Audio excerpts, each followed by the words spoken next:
මේ දවස්වල ජනාධිපති අනුර අවතැන්වුණ ජනතාව හමු වෙන්නත් ඔවුන් වෙනුවෙන් අවශ්‍ය කටයුතු සම්පාදනය කරන්න දිස්ත්‍රික් සම්බන්ධීකරණ කමිටුව වලට සහභාගී වෙනවා දකින්න පුළුවන්.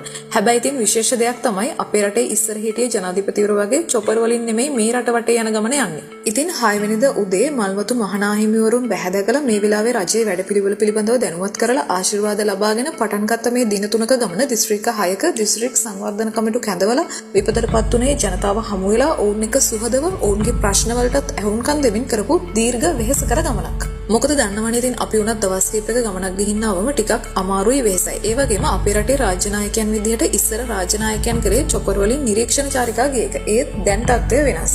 ඉතින් මේ ගමනේදී රාජ්‍ය නිලධාරීන් සහ හමුදාව මේ ආපදා තත්ත්වයේදී කළ මැදිහත් වීමට ජනාධිපතිතුමා ස්තුති කළා වගේම ඔහු සම්බන්ධීකරණ කමිටුවලදී කිව්ව පොදු කාරණයක් තමයි මේ ජන ජීවිත යථා තත්ත්වයට පත් කිරීමේදී සාමාන්‍ය රාජ්‍ය යාන්ත්‍රණයේ ඉක්මවා යන මෙහෙයුම් යාන්ත්‍රණයක් අවශ්‍ය බව. මේ සාකච්ඡා අතර ගත්ත විශේෂ තීරණයක් තමයි ග්‍රෙගරි වැව වාරිමාර්ග දෙපාර්තමේන්තුව යටතට පත් කිරීම. ඒක විශේෂ සිද්ධියක්. ඒ සාකච්ඡාවේදී රාජ්‍ය නිලධාරීන් පැවසූ විදිහට ග්‍රෙගරි වැව මෙතෙක් තිබිලා තියෙන සභාව යටතේ වාරිමාර්ග දෙපාර්තමේන්තුවට පවරන්න උත්සාහ කළත් සභාවයකට එරෙහි වෙලා තියෙනවා. ඒත් ඒ වෙලාවේ ජනාධිපතිතුමා හරිම සංසුන් විදිහට පැහැදිලි කරලා කියනවා සභාවට තාක්ෂණික සහාය නැති නිසා ඒක වාරිමාර්ග දෙපාර්තමේන්තුවට ලබා දෙන්න කියලා.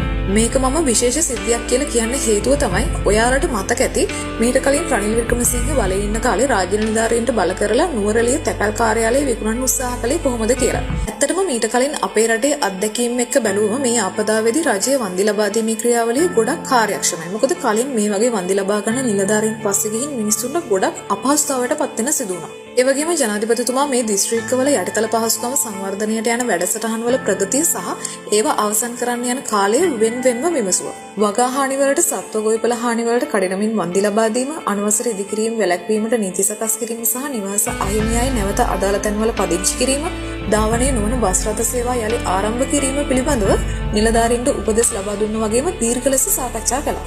ඉතින් මේ කිව්ව හැම දෙයකින්ම අපිට තේරෙනවා ජනාධිපති අනුර කියලා කියන්නේ මිනිස්සු ගැන හිතන, මිනිස්සු වෙනුවෙන් වෙහෙස නොබල වැඩ කරන, මිනිස්සුන්ගේ දුක සැප බලලා කටයුතු කරන සැබෑ ජනතාවාදී නායකයෙක් කියලා. දැන් බෙවේ අයිතිය තියෙන්නේ මහා ඔගොල්ලෝ ගාව. තොරාරින අහිතේ විතරයි. අයිතිය තියෙන ප්‍රාදේශීය ලේකමට බැවි. පාරිමාර්ග දෙපාර්තමේන්තුවට පවරනවා නම් හොඳ අපි DCC වල තීරණ අරගත්තා. මොකද්ද වෙන්නේ ඒක? මේ සාකච්ඡා කරා යෝජනා කරා වාරිමාර්ග පවරන්න.